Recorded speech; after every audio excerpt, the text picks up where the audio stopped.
Back in 2024, Flamingo Land was rated by the UK Thrillseeker Report as being the worst theme park here in the UK.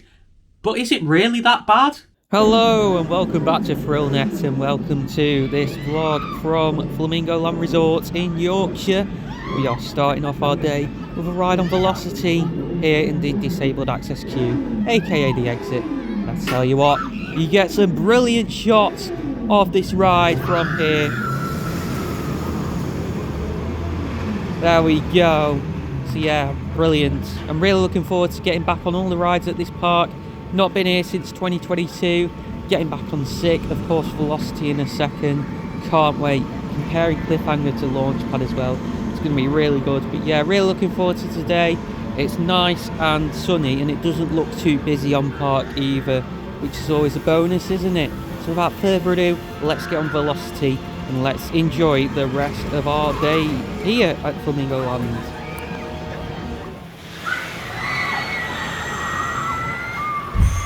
Alright, since we last spoke to you, we of course went to Velocity, which was really good. Sick was a lot better than I remember actually. I'll talk a bit more about that later. Cliffhanger, it has the drop sequence as well as the shot sequence, so I still prefer it over Launchpad. I'll get some more shots of that later as well though. But now we're getting on Mumbo Jumbo, the SNS El Loco.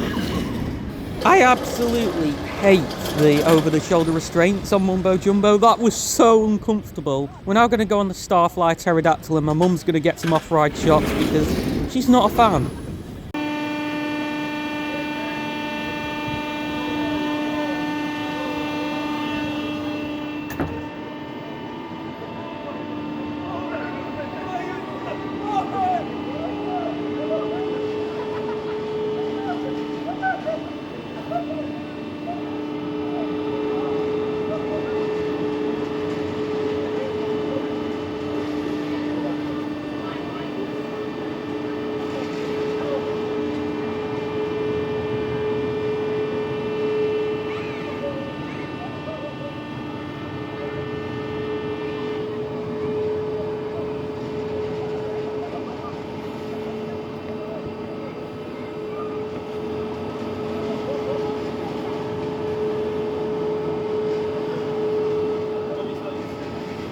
Well, I hope you enjoyed that off-ride shot there of me on Pterodactyl.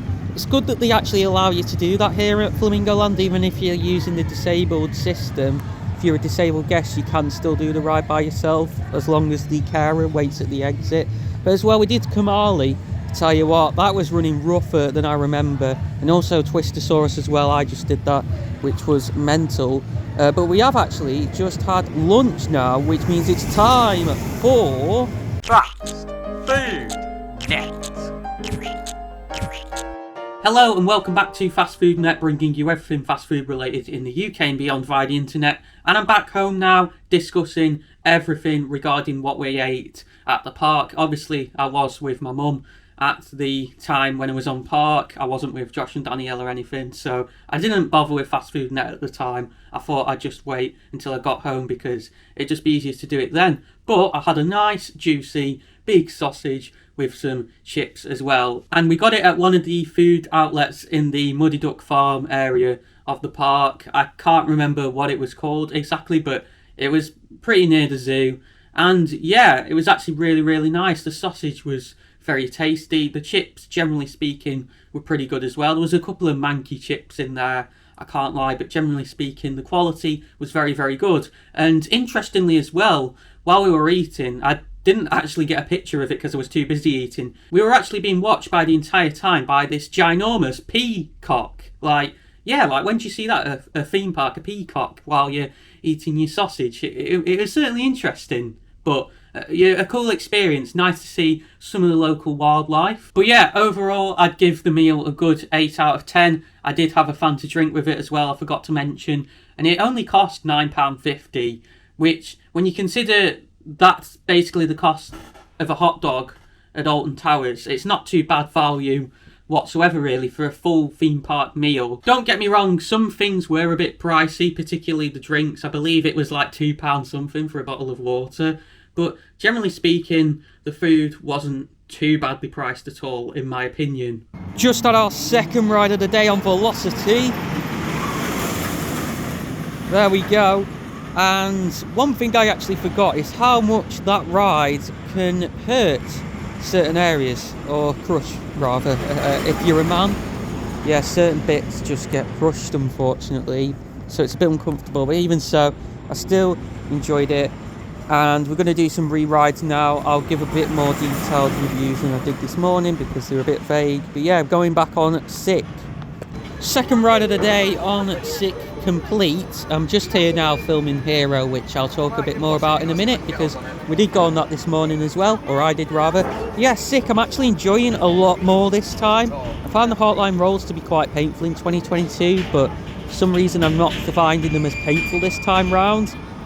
The second time they were a bit more painful. I think that's because my mum didn't come on the ride, whereas she did this morning, and she wanted me to put her purse in one of my zip pockets because she had nowhere to put it, so that kind of cushions the crushing of your thighs you get on them Heartline rolls. But yeah, I'm still enjoying it a lot more. It's not quite a top 5 coaster or anything like that for me in the UK. Top 10 but not top 5. I don't really know why I feel like it should be, but it just isn't.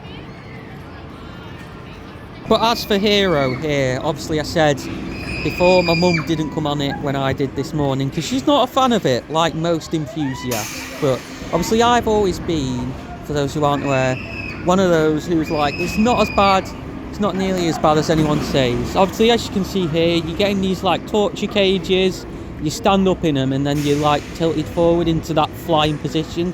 It's obviously a flying coaster Hero, as you can see. And a lot of enthusiasts find it just really uncomfortable, the way you're led down and the fact you're secured by your shoulders and stuff, and people say you get head banging. I never normally really have a problem with it. Now, the ride before, don't get me wrong, it still wasn't as bad as people say, but it was probably one of the worst rides I've had on it. I'll put a shot here on screen now, but the worst bit of the ride is definitely where you go into that first corner after the first drop. You get sort of really pushed to the side. That really squashed my shoulders today.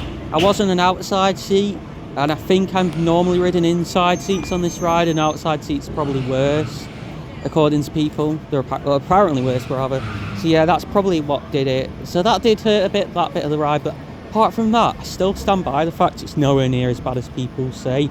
Like, people say the inversions stretch your spine and stuff, and it's awful, really painful and all that, but I didn't get any of that. Like, I actually find the inversions on it quite fun. They're quite whippy. So yeah, it's still an okay ride. Probably won't do it again today, but it was still okay.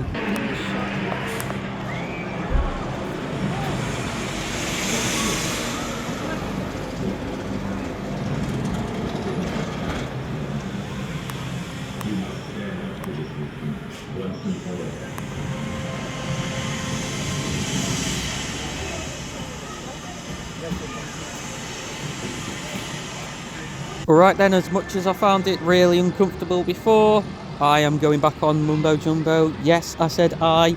My mum is not coming on, and she's going to film some off-ride shots of me instead. Yeah, as I said before, the over-the-shoulder restraints are really uncomfortable. That's partially probably because I was put on the back row. With the disabled system here, they always allocate you to not even a specific row, but a specific seat on a row. It's crazy. Like, I don't agree with that, but I'll talk about it more in the outro. And yeah, the back row is rougher on this ride, I think. It's got rattly as well. Like, the last turn before the brake run, there was quite a big jolt to the side there. Yeah, it's okay, and it is luck of the draw. Sometimes you get more stapled on that than others, so hopefully I get more lucky this time and it's a bit more of an enjoyable ride.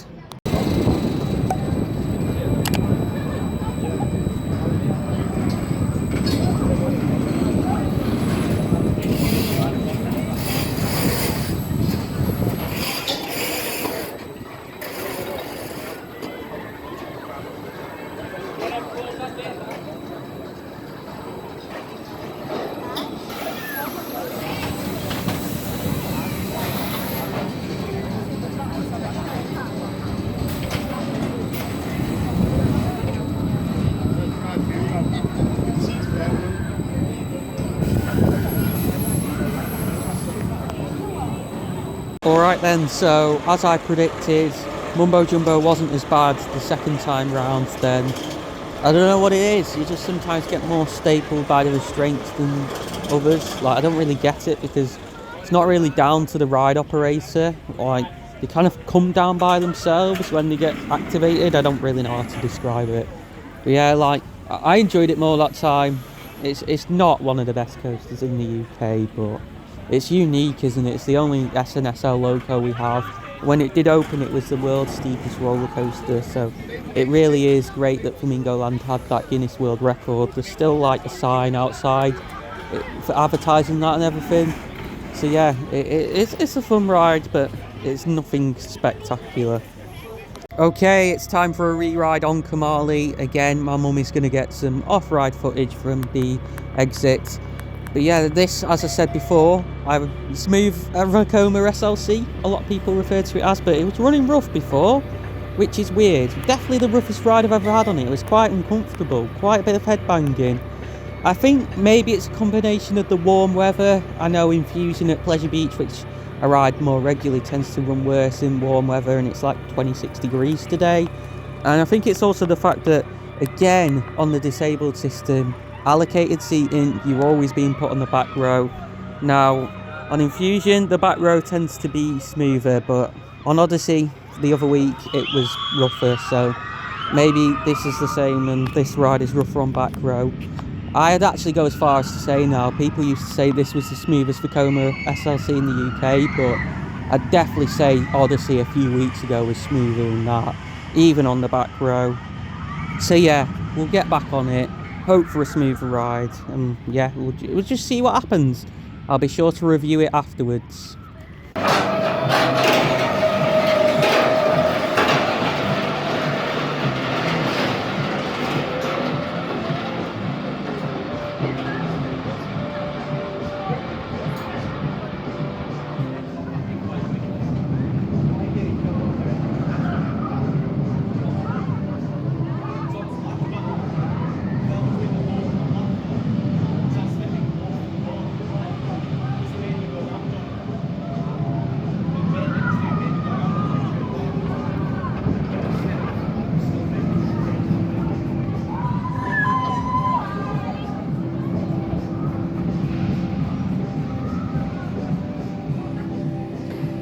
I tell you what, I jinxed it when I did that clip before. That was even worse. Like, what has happened to this ride?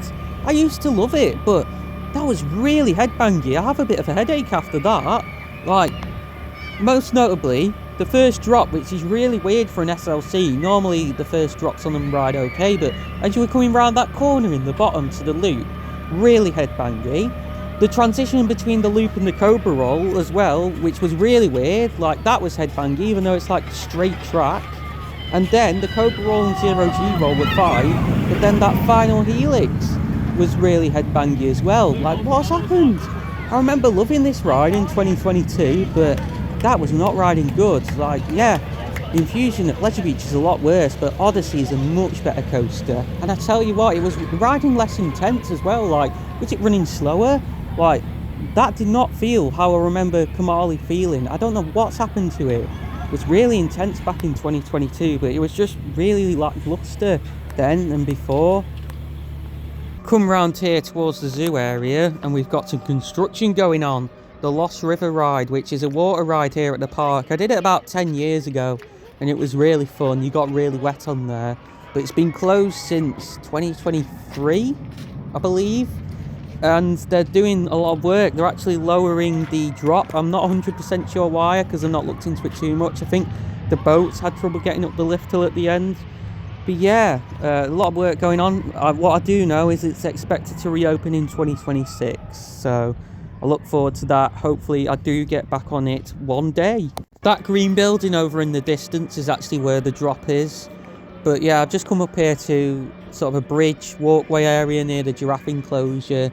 This whole section of the park is just getting towards the zoo, really. So I definitely recommend checking out the zoo if you've never looked at it before at Flamingo Land. Like, it's alright. Yeah, it's just behind Kamali, really. But yeah, I'm looking forward, as I said, to this ride reopening in the future and getting back on it. Here we are then, going for another re-ride on Cliffhanger. Well, the only re-ride, we've only done it once. But yeah, tell you what, it's my mum's favourite ride on park, this. She's actually coming on. She's not been on a ride for about 3 hours.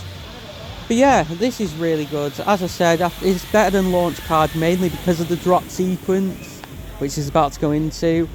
But yeah, like the shot up, like I would say Launchpad is more intense. I need to actually give a more updated review of Launchpad, because I know I've slated it a lot, but my opinion has changed a bit. But yeah, it's grown on me. But yeah, the shot up on this isn't quite as forceful, but I tell you what, that drop down, it's so intense. The only drawback to this ride is the seat belts. Like, why do they have to have them seat belts across your lap? Like, in case you aren't aware, as well as the one that goes into the restraint, the over-the-shoulder restraint, it has one across your lap. I can't understand why, but regardless, I really enjoy this ride, and I definitely do think it is still the best shock tower in the UK. So we are going to be ending off the day on sick. As you can guess, my mum is not going to be coming on, but she will get a shot of me in the station, so you'll get a quick look at the station, which I've not shown on this channel before. But yeah, this is definitely the best ride here, so what a better way to end our day. And the least painful as well. It's weird, like every single coaster here, I swear to God, wants to inflict pain on you. Like, you've got this crushing your thighs on the hardline rolls, velocity crushing parts, so to speak. Kamali bangs your head around, Mumbo Jumbo crushes your shoulders, and Hero can crush your shoulders as well. So yeah, this is definitely the best one though, by far. I'm really happy that Flamingo Land chose to go with this investment, and I think it's paid off as well. Like, it seems to have been pretty popular, not today because it's quiet, but overall really good ride. Can't wait. Hold onto the handlebars at all times. Here we go.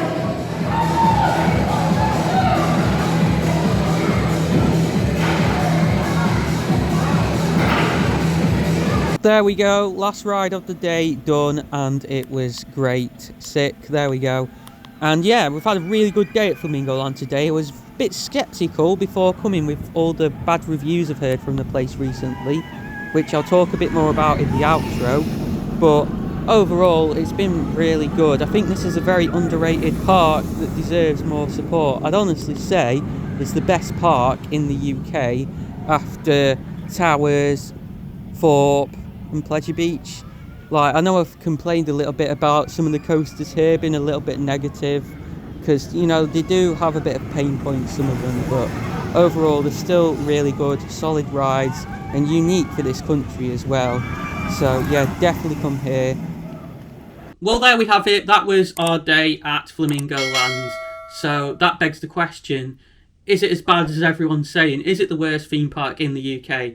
And in my opinion, no, not at all. It's got a lot of bad rep, Flamingo Land, especially over the past year or so. But honestly, the park is pretty much just as good as it was from back in 2022. And as far back as I remember, I've always had good days out at Flamingo Land. So I don't really understand the hate at all, to be honest. The rides were running pretty reliably. There was a couple of ride closures, don't get me wrong, notably Flip Flop, which... is that thing ever operational these days? Like, I really feel the park needs to just put it out of its misery, because I've not seen a vlog from someone where that ride has been open for years. And then also you had the Lost River ride as well, which has been closed since 2023, which we obviously had a good look at, but hopefully that should be back up and running within the next year or so. But in terms of the rides that were scheduled to be open, at least, the only real breakdown I saw was on Velocity, so none of the horror stories applied there. The same goes for Operations as well. In my opinion, they're not as bad as a lot of people say. I think the issue is more so the capacity on the rides rather than how quickly they're getting the trains out. Like, don't get me wrong, they could be quicker, like they're taking 2 or 3 minutes to dispatch trains, whereas you'd be more looking ideally at a minute or so on the rides they've got. But it's the fact that they've got all one train operations on all the roller coasters, it just really slows the queues down. Another big area of complaint from people is staff friendliness. A lot of people feel that the staff at Flamingo Land can be quite rude, but that wasn't the case with my experience at all, and it's never been the case for me really. But in terms of my most recent visit, I would actually go as far as to say as I thought a lot of the staff were actually quite friendly. Don't get me wrong, there were some who weren't friendly, so to speak, but I wouldn't say they were rude either. They were just doing the job. But especially on the guest services side of things, there's been a lot of complaints surrounding staff rudeness, and that wasn't my experience at all. We obviously went in the guest services, or first aid building, as it seems to be called, to get the ride access pass system sorted. I can't exactly off the top of my head remember what it's called there, but you know what I mean, the virtual queuing system for disabled people. And the staff member in there was really nice, and she explained the system really, really well. So I'd probably say she was the friendliest staff member we came across. But in terms of all the rides teams and stuff, they were all very happy and friendly as well on the grand scheme of things, generally speaking. But speaking of the RAP system, Ride Access Pass, whatever it's called, let's just go through that quickly, because I've stated before I'm not a big fan of it at Flamingo Land. And there's several reasons behind that. The first and most major reason is that you are only allowed one person or carer with a disabled guest, which wasn't an issue for us because I was only with my mum, but if me, Josh and Danielle were to go, for example, we wouldn't all be able to fit on it, which isn't good at all. In terms of the system itself, it's the same as at Blackpool Pleasure Beach, Alton Towers and Fort Park. Besides that, you get a time card and you get timed out for each ride you go on based off the queue time, and it's a virtual queuing system obviously, so you get straight on, but you have to wait so long before you can go on the next ride. Now, you can't say if a ride is walk on, you can't go through the main queue. They'll just turn you away if you have the wristband. They do make it clear to you about that. Well, the person we had in guest services did make that clear, at least. Now, I've got mixed feelings about this because on one hand, it stops abuse, but also the issue with that is that it can just be more convenient sometimes if a ride's walk on to just jump in the main queue. It can be quicker. And also as well, they don't let you choose your seat if you go in the disabled queue, and I understand why, because it can make things easier for evacuation purposes. But it gets a bit monotonous when you're just doing re-rides on coasters and stuff and you're getting put on the same seats over and over again. Yes, I said seats. Not only do they assign you to a given row, they tell you exactly what seat to sit in. So you end up with the same ride experience each time you ride a coaster. And it's usually on the back row they put you on as well, which is a shame, so you can never get a front row ride on anything. But to contradict that, you don't actually, as a disabled guest, have to ride the rides with a carer. Your carer is allowed to sit off. Now, this was good in the case of my mum because she can get quite nauseous on rides, especially in the warm weather. When she does so many of them, she just starts to really struggle. So she rode everything pretty much with me besides Hero up until 1 o'clock. But then she sort of just called it a day because she was starting to feel a bit nauseous. So it was handy because it meant that I didn't lose out on rides because she just wasn't feeling up to it, so to speak. But I just find it really contradictory that they're making you sit on a certain seat to make evacuations easier, but you also don't have to ride with a carer who you may require assistance from in an evacuation scenario. I don't know what they do if the ride stops and you need to be evacuated and your carer's sitting off. Maybe they allow them to go up and help you, obviously all harnessed up and stuff. I'm guessing that's what they do in that scenario, but it's a bit of a weird system there at Flamingo Land. I'm not the biggest fan of some aspects of it, but others, such as being able to do rides if your carer's not feeling up to it and they just wait at the exit, essentially, that is good in a sense. Now, another elephant in the room we need to address in regards to Flamingo Land is on-ride filming, as some of you long-time viewers may be aware that back in 2019 I actually did a vlog where I filmed on rides, because it used to be permitted as basically a free-for-all. As long as you had a chest mount, you could film on anything, and I obviously do have a chest mount and an action camera that can attach to that. However, since that, they've actually changed the on-ride filming policy, and it's now a case of you can film on rides, but it's a right faff to do so. You have to email the park at least 7 days in advance, and a lot of content creators have had issues with that. A lot of people have sent emails to the park, but they've not had a response essentially granting them permission to film, because you essentially need written permission in the form of an email, which is why you need to email them in the first place.